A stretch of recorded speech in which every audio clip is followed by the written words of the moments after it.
Ito mga boss, meron tayong Toyota Hilux. Napakaingay na makina mga boss, oh.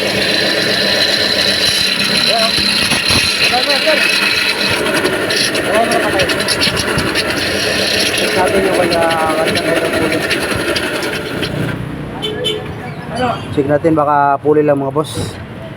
Puli ng alternator. Yun lang kasi kadalasan dyan nag-iingay. So kakalasin natin yung alternator. Ito mga boss, nakakalasan natin yung belt. So dito pa lang malalaman natin kung gaano kaingay yung kanya puli. So napakaingay nga mga boss. So 100% tayo na alternator puli ang problema sa kanya mga boss. So kakalasin na natin. So papalitan rin natin nga pala ito mga boss ng timing belt kasi umilaw na yung kanyang T-belt doon sa dashboard. So sasabay na rin natin yung timing belt nito. Sige.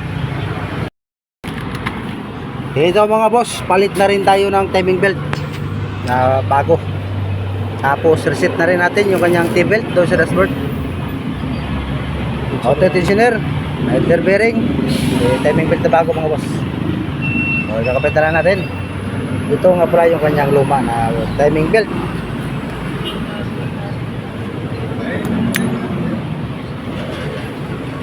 Swabe na. So ayun mga boss, nakabit na natin yung timing belt, tensioner, tsaka idler bearing. Release na lang natin yung pin. Yun, oh. So kabit na natin yung timing cover bago natin i-reset mga boss. So ayan mga boss, nakabit na natin yung timing cover. Tapos yung alternator belt, pinalitan na rin yan mga boss. So i-reset na lang natin.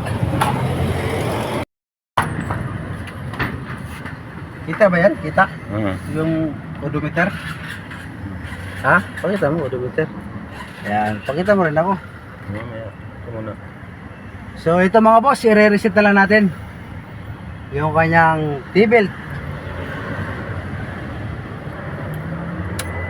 Off natin susi.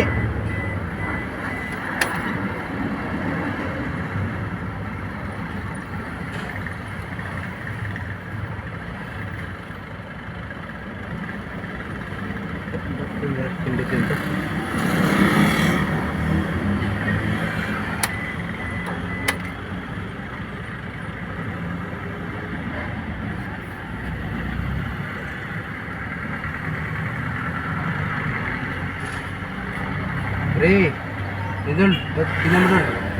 Hanggang 10 lang ito mga boss. Para 4, 5, 6, 7, 8, 9, 10. Tapos natin. Pag napatay natin yung T-belt, saka natin bitawan. Okay, patay na yung T-belt mga boss. Start natin. Tapos tingnan na natin kung may naingay pa ba doon sa makina. Kasi kanina parang helicopter eh. Iyon, oh! Suwabe. Patay na yung kanyang timing belt. Tingnan natin yung makina. Oh, suwabe na mga boss, wala nang ingay.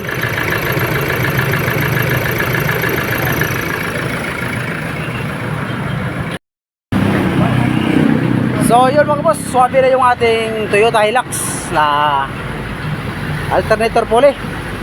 Tapos palit ng timing belt. Wala nang ingay mga boss, oh.